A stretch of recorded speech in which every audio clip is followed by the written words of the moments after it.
Hello, it's Ty Crump again. This is episode 4 of my Coming to Christ series.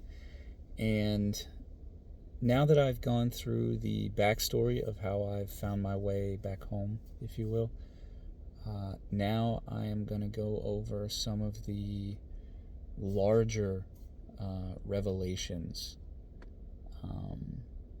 that I realized or that came to me as I started my conversion to Catholicism. So as you already know, I was raised Southern Baptist and, jumped around different churches growing up. We're just going to call that Protestantism as an umbrella term type thing. Growing up, there were certain beliefs on things like faith, sin, and a few others that didn't sit well with me.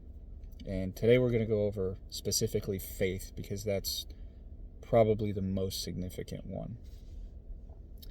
Now, faith growing up was equated to belief. So it was taught to just believe. And me, being the angsty, analytical teen that requires logic to believe anything, I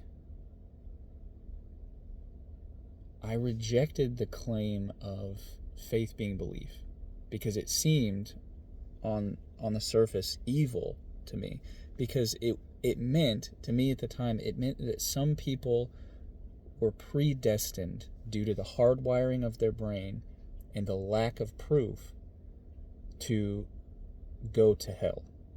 Okay, and some people were predestined because they had the ability to believe just because someone said so in Jesus, that so they were predestined to go to heaven.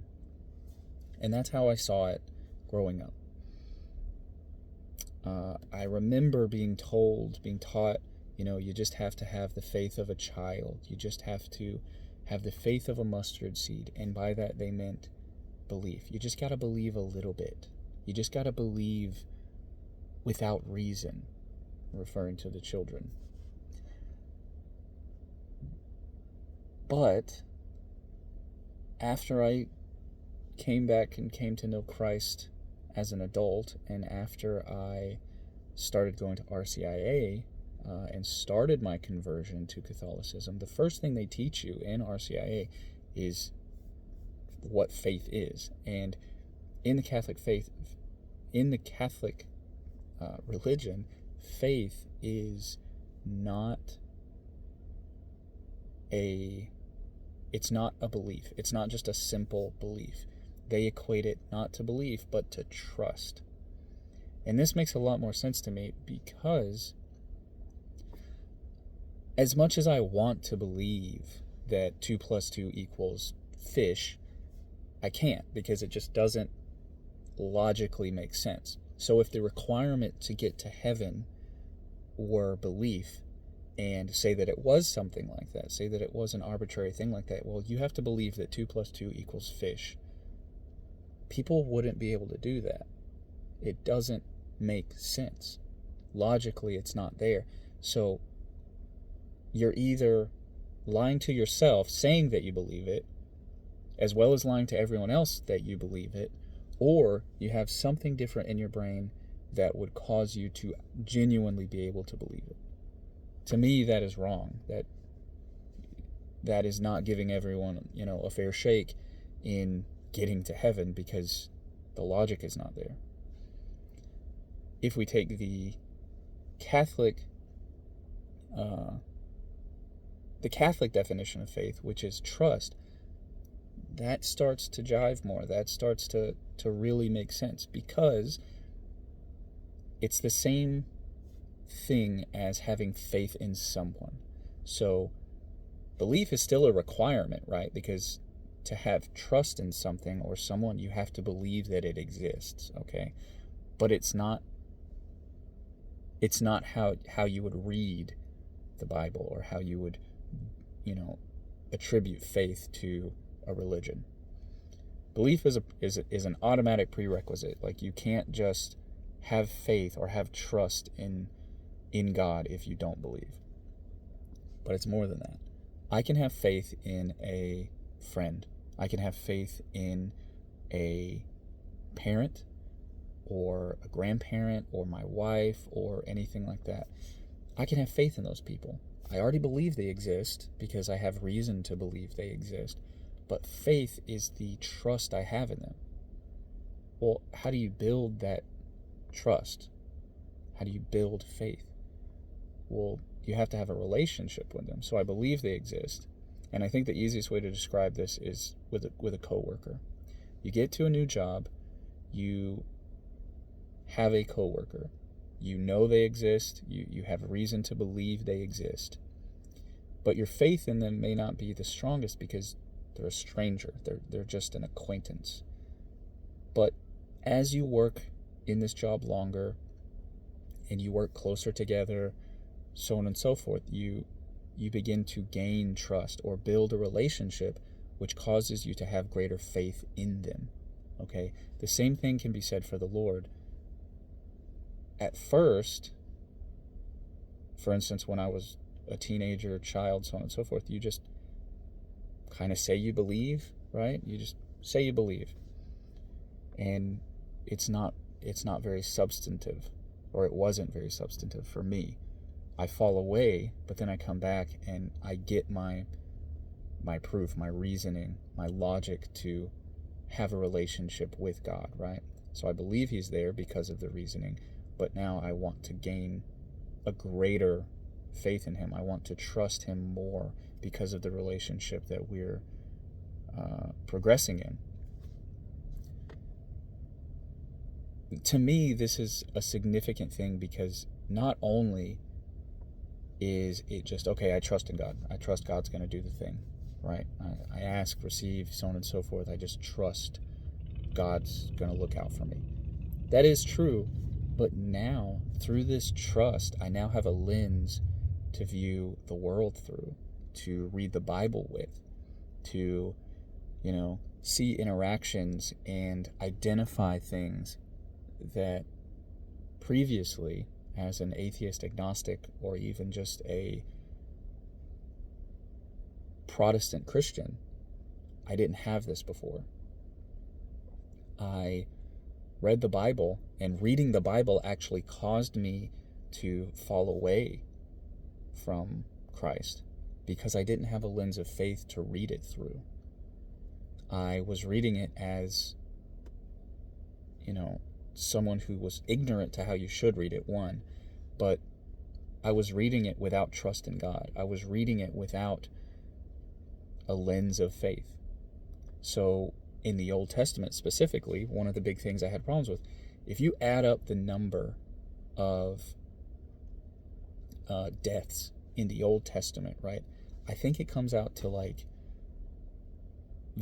for one, the flood, the world dies, right? And then all the individual killings and things like that is like 2 million or something. It was a significant amount. Then the bad guy of the Bible was Satan, and he killed Job's family. So like 6 people or something like that. As an agnostic atheist, when you compare those two figures, it's like, how in the world, if death is this terrible thing, right? Like, death is the bad thing or the worst thing. How can a God who killed the world plus 2 million people be worse or be better than, the devil who killed 6 people, right? And this is from my perspective of, a Protestant Christian who had been told that faith is belief and, all these different things that we're going to get into. Now, I've reread and just started from Genesis, and I'm working my way to the end of the Bible. I began rereading the Bible, but with this lens of faith, this lens of truth. And it gives me a better understanding of, one, how the Bible is written. And this is another pro of the Catholic faith is the RCIA class really drills into you like, hey, you have to understand the way the Bible was written. You have to understand the audience. You have to understand the intent of the author of this passage, of this book. You have to understand the Spirit of God, as well. When you're reading, you can't just take it as a historical document or literal or whatever. Some things are poetry. Some things are intentionally exaggerated. Other things are a historical recount of what happened. Other things are metaphors, this, that, and the other. You have to take all of it in, which is incredibly easy, with any amount of research and the lens of faith, but incredibly difficult to see if you don't use that faith, right? I say all that just to express the life-changing thing that is faith. And on that note, I want to explain something that I've explained recently to some of my family members, that faith is not just belief, okay? Because belief is something logical and internal to you. You have to have things line up properly for you to believe in something. Faith is not that. Faith is trust, but it's trust derived from a relationship. To have a relationship, you have to not only go out and attempt to have that relationship, but the other party, which is God in this case, who is always willing, has to be asked. You don't just throw yourself onto someone, in life and be like, okay, we're now in a relationship, we're now, friends or whatever, and I'm just going to hang out with you. You ask, you invite them into your life in one way or another. So faith is not something you just have. Faith is, as it's taught by the Catholic Church, faith is a grace granted to you. It's a blessing, a gift from God granted to you, okay? So that might get a little muddy for the skeptics or whatnot. So here it is. As I was saying, you start a relationship with someone. You ask them to be part of your life. Whether it's, a friend, hey, you want to hang out? A potential date, things like that. You ask them out on a date. You don't just throw yourself onto them and then it all just kind of works out. You don't just have an inherent relationship, okay? So that is what faith is. That is how you get faith, by asking, right? So when I pray now, I always end my prayer with asking for faith, asking for understanding, asking for these gifts, asking for these graces, so that I, not just for my own well-being, but so that I can strengthen my relationship with God, so that I have more faith in Him and I can see things more clearly, because I want to trust God. All of that being said, the next video I make will be about sin, because that is another huge revelation that I had after getting into after coming back to the Lord. If you want to see that video, or you want to continue to see content like this, and realistically just follow me on my journey and walk with me through my thoughts, then please feel free to subscribe.